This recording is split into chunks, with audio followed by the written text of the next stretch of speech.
कैसो सुंदर, हाँ कैसो सुंदर, बोल दाऊ दादा की। कैसो सुंदर है श्रृंगार, श्रृंगार मेरे दाऊ दादा प्यारे को। आज अपने दाना को, आज अपने छलिया को मुखड़ो दिखाई मुखड़ा उठाई देना मुखड़ो। दाऊ सो दाता नहीं जग में कोई एक, दीनन की रक्षा करें टारें विघ्न अनेक। आज हम मथुरा के दाऊजी महाराज के दर्शन आपको कराएंगे, क्योंकि दाऊजी महाराज भगवान कृष्ण के उस आदि शक्ति, उस परम अवतारी श्री नारायण के अवतार भगवान कृष्ण के बड़े भाई हैं। तो आज उनके दर्शन कराएंगे, मंदिर प्रांगण में ले चलेंगे, क्योंकि इसकी कई ऐसी विशेषता हैं जो आपको आज बारीकी से बताएंगे। वहाँ के पंडा जी से भी मिलेंगे, अन्य लोगों से आपको दर्शन कराएंगे, दिखाएंगे सब कुछ कि ये मंदिर इतना क्यों प्रसिद्ध है। आइए हमारे साथ दर्शन करिए। हम अपने दर्शकों से कहेंगे दाऊजी महाराज के दर्शन कीजिए। दाऊजी महाराज की जय हो। पहले हमारे यहाँ मोहम्मदन राज आया था, उस समय औरंगजेब ने तो हमारी मूर्तियों को तोड़ा था, खंडित करता था। उस समय भी दाऊजी महाराज से पाला पड़ा था औरंगजेब का, तो उससे भी माफ़ी लिखवा ली दाऊजी महाराज ने। फिर अंग्रेजों का शासन आया तो उस समय रानी विक्टोरिया थी, उन्होंने मंदिरों को लूटना शुरू किया। मन इच्छा कल्याण की पूर्ण कीनी आय, अक्षय वट के मूल ते प्रकट बहे यदुराय। यानी भगवान यहीं से प्रकट हुए दाऊजी महाराज। ये पंडा जी से बात करेंगे इस वट वृक्ष की क्या विशेषता है। महाराज जी यही वही वट वृक्ष है जिसका वेदों में वर्णन है, जिसके ग्रंथों में वर्णन है। जी हाँ, यही वो मतलब वट वृक्ष है। पहले वृक्ष यहाँ दूसरा था, वो कुछ आंधी वर्षा में गिर गया, उसी जगह पर दूसरा वट वृक्ष अपने आप भगवान की कृपा से प्रकट हो गया और वट वृक्ष ही आज विराजमान है। यहीं पर दाऊजी महाराज का प्रकट हुआ था और ये दाऊजी का पास में ही प्राण प्रतिष्ठा कराई थी। ये पुराना मंदिर है दाऊजी महाराज का, तो यहीं से यहीं इनकी महाराज थोड़ा सा प्रकट होने की कहानी यहाँ से थोड़ा सा हल्के से बता दो। यहाँ पर ये गोकुल के जो गोसाई हैं ये लिखा है। तो ये गाय चरने आती थी तो एक गाय अपना दूध यहीं छोड़ जाती थी, जब वापस जाती थी तो गाय वहाँ लगती नहीं थी। तो गोसाई ने ग्वालियाओं से पूछा क्यों भाई इस गाय का दूध कहाँ जाता है, तो बोले कि इस गाय का दूध हम कल बताएंगे कहाँ जाता है। तो जब ये है कि दूसरे दिन उन्होंने ग्वालियाओं ने उसी गाय पर ध्यान दिया तो शाम के टाइम पर वो गाय अपना दूध इसी वट वृक्ष के नीचे स्वयं छोड़ देती थी, पूरा दूध यहीं निकल जाती थी, क्योंकि यहाँ दाऊजी महाराज पीते थे उसके दूध को। तो जी है उन्होंने उस दिन देख लिया, बोले महाराज, जब वो गोसाई से जाके बोला महाराज ये अपना दूध एक वट वृक्ष के नीचे छोड़ देती है, तो बोले देखेंगे उस वट वृक्ष के नीचे क्या कला है, ऐसी क्या चीज़ है जहाँ गाय स्वयं अपना दूध छोड़ती है। तो सुबह जब गोसाई ने आने का प्रोग्राम बनाया तो रात में इससे पहले ही दाऊजी महाराज ने उनको सपना दे दिया, बोले तू संभल के आना, मैं बलराम हूँ और मेरे नीचे मेरे पत्नी रेवती हैं और तू हमको निकलवा ले भाई। अच्छा महाराज एक चीज बात करूँगा, यहाँ पर लिखा है कल्याण देवाचार्य, इन्होंने ये 1582 ईस्वी को मध्याह्न काल में हुआ ये निर्माण इसका हुआ, या स्वप्न देश अनुसार यानी स्वप्न हुआ था इनको। तो महाराज जी इनका कल्याण देव जी कौन है, क्या है? ये कल्याण देव जी हैं, एक सौबर ऋषि थे, ब्रह्म ऋषि सौबर जी, उस परिवार से हैं कल्याण देव जी। और कल्याण जी दाऊजी महाराज के भक्त थे, वो जमुना के किनारे भजन कर रहे थे, घर पर झगड़े से उन्होंने संन्यास ले लिया था, घर पर कलह हो गई थी, तो जमुना जी किनारे ही भजन कर रहे थे। दाऊजी महाराज ने प्रागट उन्हीं कल्याण देव जी के लिए ही यहाँ लिया था। सबसे पहले वक्त वही है कल्याण देव जी दाऊजी महाराज के। और पुजारी तपस्या उन्होंने की। और भी आपको बताएंगे, कई महाराज जी से पूछेंगे, कई ऐसी हास्य और रहस्यमय चीजें हैं उनको दिखाएंगे, तब तक देखते। ये दाऊजी महाराज का पुराना मंदिर है, सबसे पहला मंदिर यही बना था जहाँ पर हर समय प्रभु के धुन चलती रहती है, हर समय धुन दाऊजी महाराज का नाम जपते रहते हैं। और यहाँ पर धुन ये है महाराज जी हर समय हरे कृष्णा हरे वो चलती रहती है। जय दाऊजी महाराज की जय। महाराज जी ये मंदिर के बारे में बताएं, कौन सा मंदिर? ये दाऊजी महाराज का पुराना मंदिर है। सबसे पहले व्यवस्था दाऊजी महाराज की इसी मंदिर में हुई थी, जो कि यहाँ पे इस समय अब फिलहाल में अखंड कीर्तन लगा हुआ है। कीर्तन कब से कब तक होता है? ये करीब 24 घंटे चलता है।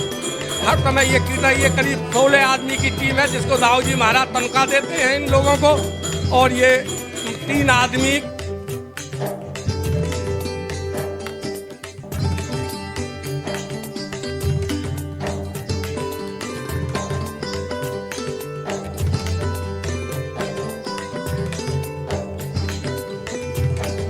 नेपाल, तो नेपाल के राजा ने बड़ी श्रद्धा भक्ति के साथ में इस मंदिर को बनाया था। जय दाऊ जी महाराज की। और हम बाहर क्योंकि यहाँ कीर्तन 24 घंटे चलता रहता, धुन चलती रहती है, तो हम इसका बाहर से अभी बताएंगे क्या है मंदिर, कब से हुआ। अभी पंडा जी ने जो बताया, सबसे पुराना मंदिर दाऊ जी महाराज का यही है। इसको नेपाल के राजा ने, जो महाराज जी ने बताया कि नेपाल के राजा ने इसको बनवाया था। और इसमें खास विशेषता कि 24 घंटे ये ध्वनि चलती रहती है। इसमें जो तनख्वाह मिलती है वो दाऊ जी महाराज, दाऊ जी सरकार ही देती है इनको। 16 व्यक्तियों के ऐसा। महाराज जी थोड़े से दर्शकों और बताएंगे। और बाकी ये है कि दाऊ जी महाराज में अपार शक्ति है। ये बलराम जी हैं, बलराम जी के माने के लक्ष्मण जी को राम जी ने अपने शरीर में विलीन कर लिया, तो ये हो गए बलराम। लक्ष्मण जी माने बल और राम, तो वो है ये बल और राम दोनों का एक हो जाना, राम और लक्ष्मण का, उनको बलराम जी कहते हैं। बहुत बड़ी बात बताई कि राम और लक्ष्मण यानी बल रूपी राम, जो लक्ष्मण जब भगवान राम के शरीर में समा जाते हैं तो वही बलराम बन जाते हैं, राम में बल आ जाता है। तो ये पंडा जी ने इसके मंदिर के बारे में बताया, जो सबसे पुराना मंदिर है ये दाऊ जी महाराज का, जिसको नेपाल के शासक ने बनवाया था। और दिखाएंगे आपको बहुत सी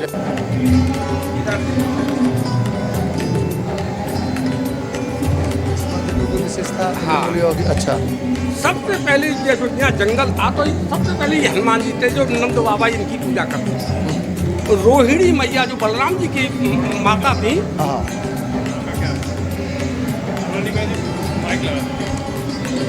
मंदिर के बारे में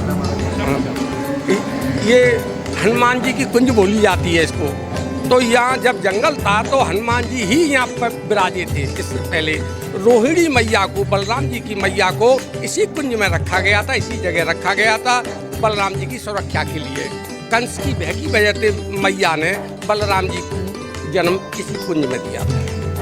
ये बहुत बड़ी बात बताई महाराज जी ने कि ये बजरंगबली बाबा का मंदिर सबसे पहला मंदिर है दाऊ जी महाराज से प्रकट होने से पहले भी, क्योंकि यहाँ पर रेवती माँ और जो रोहिणी माँ वो यहाँ पर पूजा करते थे। नंद बाबा पूजा करने आते थे, क्योंकि बंद था केवल ये सिर्फ बजरंगबली बाबा की मूर्ति थी। और दिखाते हैं आपको रहस्यमय चीजें। ये जो है दाऊ जी महाराज से पहले है, और ये सैकड़ों पाठ रोजाना सुंदरकांड के सुनते हैं। ऐसे बड़े सिद्ध हनुमान है ये। अच्छा, और ये बताएं जैसे यहाँ पर रोजाना हनुमान चालीसा और सुंदरकांड और हनुमान चालीसा रोजाना 150 पाठ रोज सुनता है बस्ती का आदमी करता है। इनकी शक्ति के बारे में क्या है? ये बहुत सिद्ध हनुमान है, जो मनो इच्छा हो वो पूर्ण करने वाले देवता। बहुत दक्षिण मुखी बजरंगबली बाबा हैं, मनोकामना पूर्ण करते हैं। यहाँ पर बताते हैं कि पहले कच्चा दगरा सिर्फ थे। बहुत पुराना मंदिर है, जिनके दर्शन करने से ही बहुत पुण्य लाभ मिलता है, क्योंकि आपको सैकड़ों बार यहाँ पर सुंदरकांड पाठ का जाप भी होता है। यहाँ पर महाराज जी लगे हुए थे, जाप भी कर रहे थे।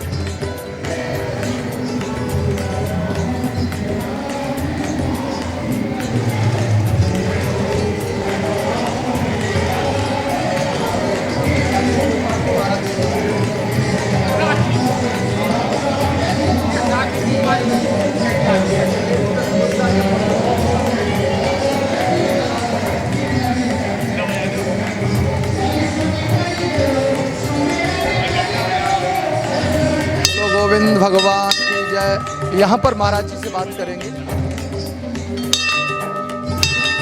जय श्री कृष्ण दाऊ जी महाराज की जय। जय जय। महाराज जी इस मंदिर के बारे में पूछते हैं, किसका मंदिर है और क्या है? ये साखी गोपाल जी महाराज हैं। जो भी भक्त यहाँ आते हैं उनकी साख और गवाही ये साखी महाराज जी भरते हैं कि हाँ ये भक्त ने वाकई में मेरा दर्शन किया और ये मेरे कृपा का पात्र है। ये भी महाराज जी प्राचीन मंदिर है। ये भी प्राचीन मंदिर है साखी गोपाल जी महाराज। इसमें बहुत बड़ी बात है कि ये हाजिरी भरते हैं। कौन कौन भक्त महाराज जी के दर्शन करने आया, यहाँ पर हाजिरी लगती है। तो यहाँ का मैं मूल निवासी हूँ और पीढ़ियों से, आज से नहीं पीढ़ियों से, जब दाऊ जी महाराज प्रकट हुए थे यहाँ, तो दाऊ जी महाराज की पूजा में सबसे पहले हमारे ईपुर का कल्याण देव जी दाऊ जी की पुजारी बने।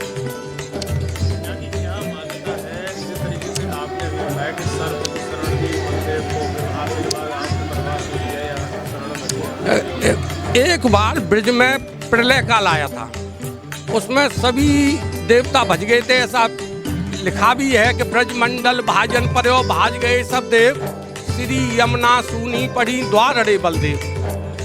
जब प्रलय काल आया था तो जहाँ से सभी भाग गए थे तो केवल यहाँ 3 ही रह गई थी, 3 चीज शेष रह गई थी। तो दाऊ जी महाराज ने कहा कि मैं प्रलय नहीं होने दूंगा, सृष्टि का नाश नहीं होने दूंगा। तो उन्होंने ही यहाँ अन्न जल सब जनता की रक्षा की थी।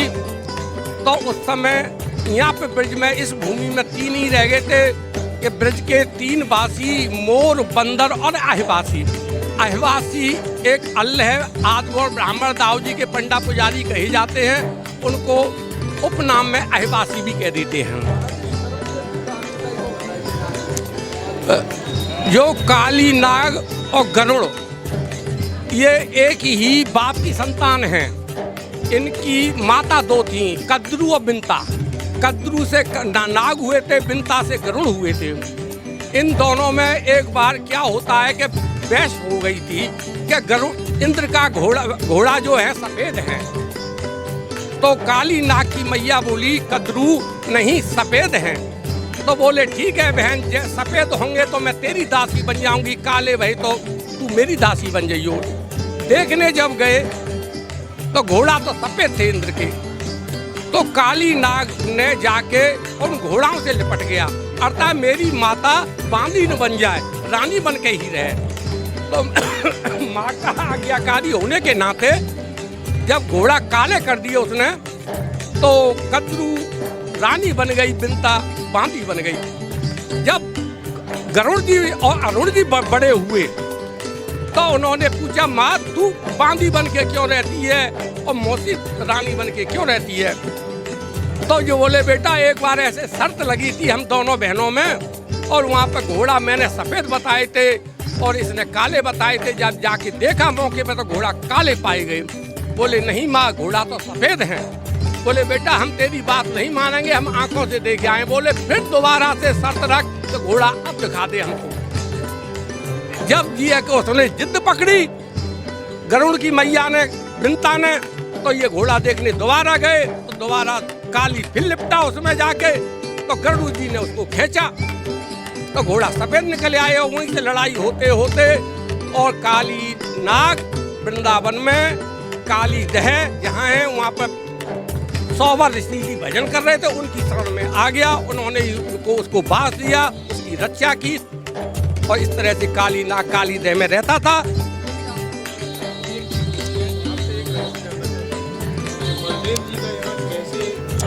यहाँ पर आए जब भगवान द्वारका चले गए युद्ध विराम होने के बाद, ऐसी स्थिति यहाँ कैसे? जब दोनों ही भैया गए थे द्वारका तो एक बार दोनों भैयाओं में हिस्सा बटैती हुई। तो भगवान कृष्ण बोले दाऊ भैया आप ब्रज को जाओ, मैं द्वारका में रहूंगा। सब जगह हिस्सा बटैती होती है, आज से होती आ रही है। राज सब में बढ़ते, राम लक्ष्मण भरत शत्रुघ्न में भी राज बटे थे। तो ब्रज का जो क्षेत्र था, ब्रज के राजा बलदाऊ यहाँ लौट के वापस आए थे। तो बलदाऊ जी ने, दाऊ जी महाराज ने कृष्ण से कहा था भाई तू ब्रज को जाते हैं, वहाँ सखियों और सखाओं के संग में रासलीला ज्यादा की है, तेरी चाहना ज्यादा है, इसलिए तू ब्रज को जा द्वारका। तो दाऊ जी महाराज को दहेज में मिली थी, दहेज में मिली थी, राजा रेवत की थी द्वारका। अर्थात दाऊ जी महाराज की पत्नी रेवती मैया का मायका था द्वारका में। इसके साथ साथ क्या होता है, जब भगवान कृष्ण की बात दाऊ जी महाराज मानते थे, ऐसी उन दोनों में सामंजस्य था। तो दाऊ जी महाराज जब लौटे तो भगवान कृष्ण बोले आप मेरा रूप ले जाइए। दाऊ जी महाराज तो गोरे थे, पर लेकिन यहाँ आप दर्शन करेंगे ये सांवरे दाऊ जी महाराज हैं। तो ये कृष्ण के रूप में वापिस आए हैं। यहाँ कोई पहचान नहीं पाया था कि ये कृष्ण है कि दाऊ जी है, एक ही हो गए थे। तो थे दाऊ जी महाराज और रूप कृष्ण का था। ब्रज में ढिढोला पिट गया कि दाऊ जी भगवान कृष्ण वापस आ गए। फिर दाऊ जी महाराज ने महाराज किया है। महाराज में सभी गोपिकाओं को निमंत्रण दिया है, तो उसमें यमुना जी नहीं आई थी, क्योंकि पत्नी अपने पति को अंधेरे में पहचान लेती है। तो यमुना मैया को ये जानकारी हो गई थी कि ये दाऊ जी महाराज हैं, ये मेरे जेठ लगते हैं, इसलिए वो रास में नहीं आई। दाऊ जी महाराज ने पूछा कि क्यों सभी सखी आ गई? बोले महाराज और तो सब आ गई, यमुना जी नहीं आई है। तो दाऊ जी महाराज को थोड़ा तामस भी आता, शेष के अवतार हैं, उन्होंने हल से फिर यमुना जी को खींचा है। तो जब यमुना जी आई है, भेंट दक्षिणा लेके आई है, विनती की है, तो हमने बोले हमने तुझको नौता भेजा था। दाऊ जी महाराज ने कहा हमने तुमको नौता भेजा रास के लिए, तू क्यों नहीं आई? बोले महाराज मैं आपके रास में इसलिए नहीं आई कि आप मेरे जेठ लगते हैं, मैं आपके छोटे भाई के घर से पटरानी हूँ। तो बोले अब हमारा दर्शन कैसा हो रहा है? तुम कृष्ण बन गए थे। तो बोले अब तुम द्वारकाधीश का दर्शन हो रहा है आपके अंदर। तो बोले फिर अब तू भेद मत करे, हमारी रासलीला में शामिल हो जाए, जब तक तो दोनों दर्शन हो रहे हैं। तो बोलो दाऊ जी महाराज की। यहाँ से 3 किलोमीटर पहले यमुना मैया यहीं बहती थी। जब ये है कि दाऊ जी महाराज का प्रागट यहाँ हो गया, तो जेठ होने के नाते पर्दा की वजह से यहाँ से कुछ दूरी ये जगह छोड़ दी। महाराज जी बैठे हैं पांडे जी, उनसे कुछ रसिया जो ब्रज से संबंधित है, कुछ वो भी झलक अपने दर्शकों को सुनवाते हैं। रसिया रस की खान, 100 भागवत और 1 रसिया, जितना 100 भागवत सुन लो चाहे 1 रसिया सुन लो, रसिया रस की खान। जहाँ रसिया है वहीं रस है। तो 1 रसिया है हमारा दाऊ जी महाराज की ब्रजभूमि से ही कि अरी अलबेलो छेल चिकनिया ब्रज को राजा दाऊ दयाल। राजा दाऊ दयाल ब्रज को ठाकुर दीन दयाल। अरी अलबेलो छेल चिकनिया ब्रज को राजा दाऊ दयाल। कोरे कोरे कलश धरे सिंहासन नहावे कू तत्काल। कोरे कोरे कलश धरे सिंहासन नहावे कू तत्काल। इत्र फुलेल लगाए अंग तो मलमल नहात दयाल। अरियल बेलो छेल चिकनिया ब्रज को राजा दाऊ दयाल। हाथ कड़ूला गले कुंज है और मोतिन की माल। हाथ कड़ूला गले कुंज है और मोतिन की माल। और थोड़ी ऊपर हीरा दम कह रहे लाल गुलाल। अरियल बेलो झेल चिकनिया ब्रज को राजा दाऊ दयाल। दूर दूर से यात्रिया में व्रत तरुण और बाल। और माखन मिश्री को भोग लगाने जाके घुटे चकाचक माल। अरियल बेलो झेल चिकनिया ब्रज को राजा दाऊ दयाल। ये फल देते हैं श्री बाबा बलदेव। तो ये थोड़े से लिखे हुए, इन पे भी कुछ समय तो ओहो, ये तो सीधा सीधा यहाँ पहले जंगल ही था और जंगल में यहाँ मंगल हो गया। पहले विद्रुम बनता ही है, दाऊ जी महाराज जी के पास ये मंगल हो गया, तो ये ऐसा ये जंगल में मंगल कर देते हैं। यहाँ ब्रज भूमि तो चमत्कार है, मुक्ति की देने वाली है।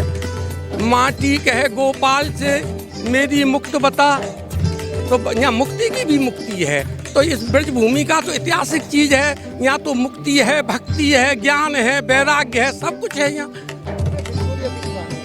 हाँ, तो पहले हमारे यहाँ रोमन राज आया था, उस समय औरंगजेब ने तो हमारी मूर्तियों को तोड़ा था, खंडित करता था। उस समय भी दाऊ जी महाराज से पाला पड़ा था औरंगजेब का, तो उससे भी माफ़ी लिखवा ली दाऊ जी महाराज ने। फिर अंग्रेजों का शासन आया, तो उस समय रानी विक्टोरिया थी, उन्होंने मंदिरों को लूटना शुरू किया।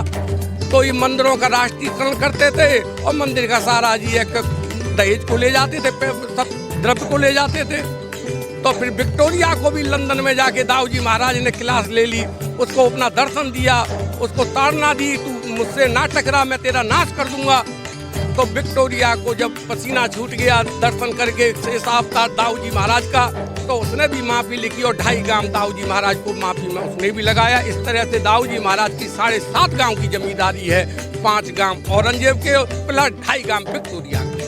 इतनी बड़ी बात बताई जो हमारे दर्शकों को भी अभी तक नहीं मालूम होगी, हमें भी नहीं मालूम था। विक्टोरिया वाली कहानी जो महाराज जी ने बताई थी कि जब भगवान दाऊ जी ने, ठाकुर महाराज दाऊ जी ने विक्टोरिया रानी को इस तरह डांटा, उसे अपनी औकात दिखाई कि तू कौन टैक्स लेने वाली होती है, कौन क्या अपना करती है, तो रानी की आंखें खुल गई और उसने 2.5 गांव कर मुक्त कर दिया, जो भी पांडे जी ने बताया था।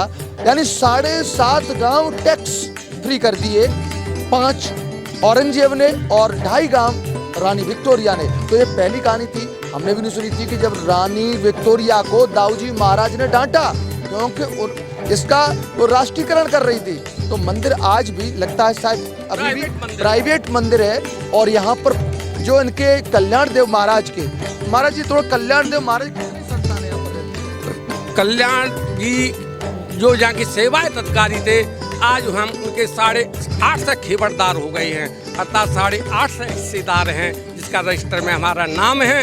8.5 का जो अपनी अपनी बारी से दाऊ जी की सेवा करते हैं, भोग राग रखते हैं, ये दाऊ जी की व्यवस्था है।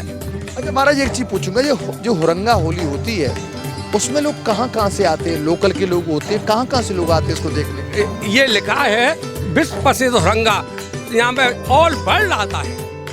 अपना देश तो आता ही आता है, पर लेकिन विदेशी भी काफी संख्या में आते हैं, क्योंकि ये तो फेमस हुरंगा है। यहाँ पे साक्षात भगवान कृष्ण और दाऊ जी का दर्शन होता है। उस दिन आप देखेंगे, आपको भी बाकी में दर्शन होगा, आपको सपने में दिखेगा कि हाँ कोई हुरंगा दाऊ जी में होता है। तो दाऊ जी महाराज की जय। ये आज हमने दाऊ जी महाराज का अपने खबर एक्सपर्ट का जो धर्म दर्शन है, भक्तों को यहाँ पर भगवान दाऊ जी महाराज के दर्शन अभी कराएंगे। और यहाँ पर महाराज जी से पूछते भी हैं कि अंधेरा है इसमें मंदिर में, देखो दाऊ जी महाराज वो दिख रहे हैं और इधर रेवती माँ भी दिख रही हैं, अभी दिखाएंगे। मैं अपने कैमरामैन से कहूँगा रेवती माँ को भी दिखाएं। तो महाराज जी इसके बारे में बताएं, क्यों अंधेरा है? क्योंकि सब मंदिरों में लाइट जलती है और यहाँ पर अंधेरा है, ऐसा क्या है? दाऊ जी महाराज पहलवान टाइप के आदमी प्रदूषण पसंद नहीं करते हैं। ये तो मोटा खाते हैं, मोटा पहनते हैं, देसी भोजन है, देसी पहराव है इनका, ये आधुनिक जीवन में नहीं है। कई बार यहाँ पर लाइट का इंतजाम किया गया, कुछ बाहरी भक्त आए, उन्होंने कहा कि हम यहाँ लाइट लगवा दें, पर लेकिन कई बार प्रयास भी हुआ, पर दाऊ जी महाराज को लाइट पसंद नहीं है। और जो लगाने वाला आता है उसको घेर देते हैं, कुछ इस तरह की चेटके दिखा देते हैं, तो वो भय खा जाता है और भाग जाता है। तो लाइट का क्योंकि यहाँ पर केवल दीपक जलता है, तो केवल घी का दीपक जलेगा, बाहर पूरी लाइट जनरेटर सब व्यवस्था है, पर दाऊ जी का गर्भगृह में घी का दीपक ही जलेगा। मैं अपने भाई से ये कहूँगा कैमरामैन से थोड़ा सा रेवती माँ का और दर्शन करा के, क्योंकि हम उस जगह पर हैं जहाँ पर सब कोई दर्शन नहीं कर पाते हैं दाऊ जी महाराज के। और हम अपने भक्तों से भी, सब जो दाऊ जी महाराज के भक्त हैं और ये जो दर्शक है वो जरूर देखें, दाऊ जी महाराज की जय बोलते रहें। मैं हम देखेंगे दाऊ जी महाराज की जय हो। तो ये दाऊ जी महाराज के दर्शन, ये शायद आरती का वो जा रहा है जिससे वो होगा। जय दाऊ जी महाराज की, क्योंकि हम ज़्यादा भीड़ है यहाँ पर तो वो दिखा भी नहीं सकते हैं। महाराज जी और कुछ पूछते हैं महाराज जी आज, और हमारा भी सौभाग्य और हमारे दर्शकों का भी सौभाग्य कि हम इस मूल मंदिर पर, जो दाऊ जी महाराज का संसार में सबसे मुख्य, सबसे बड़ा मंदिर है, जहाँ पर सबसे बड़ी प्रतिमा है, और जो वही मंदिर है जहाँ पर दाऊ जी महाराज रेवती माँ का जो प्रकट हुआ था। तो कुछ और बताएं यहाँ पर मंदिर के बारे में, जहाँ खड़े हुए हैं, कितने भक्त रोजाना आते हैं, क्या होता है? यहाँ पर करोड़ों की संख्या में भक्त आते हैं। दाऊ जी की महिमा अपरंपार है, और दाऊ जी से मनोकामना लेके आते हैं। दाऊ जी सभी के मनोरथ पूरे करते हैं, और दाऊ जी के प्रति भक्तों की विशेष श्रद्धा है, जो ब्रज के राजा हैं। और ये है कि बाकी सब जगह आप दर्शन कर आओगे, पूरा ब्रज घूम आओगे, अब दाऊ जी नहीं आए तो आपकी यात्रा पूरी नहीं मानी जाएगी, क्योंकि ये सरपंच हैं, ये राजा हैं, और तो यहाँ सभी सदस्य हैं। गिरिराज जी सदस्य हैं, राधा रानी सदस्य हैं, बिहारी जी सदस्य हैं, सरपंच और प्रधानमंत्री तो दाऊ जी महाराज हैं। तो दाऊ सो दाता नहीं जग में कोई एक, दीन ने पे रक्षा करें तारे विघ्न अनेक। तो दाऊ जी महाराज के दर्शन किए। और मैं अपने दर्शकों से यही कहूँगा कि क्योंकि शक्ति और भक्ति दोनों बहुत बड़े बलवान होते हैं, आज उस बलवान देवता के पास, उस पहलवान देवता के पास, उस ब्रज के राजा के पास आए। और क्योंकि इनका शक्ति और भक्ति बहुत बड़ी है, इनका चमत्कार बहुत है, आगे और भी दिखाएंगे। जय दाऊ जी महाराज की जय, जय रेवती मैया की जय, राधे राधे, कृष्णा कृष्णा, धन्यवाद।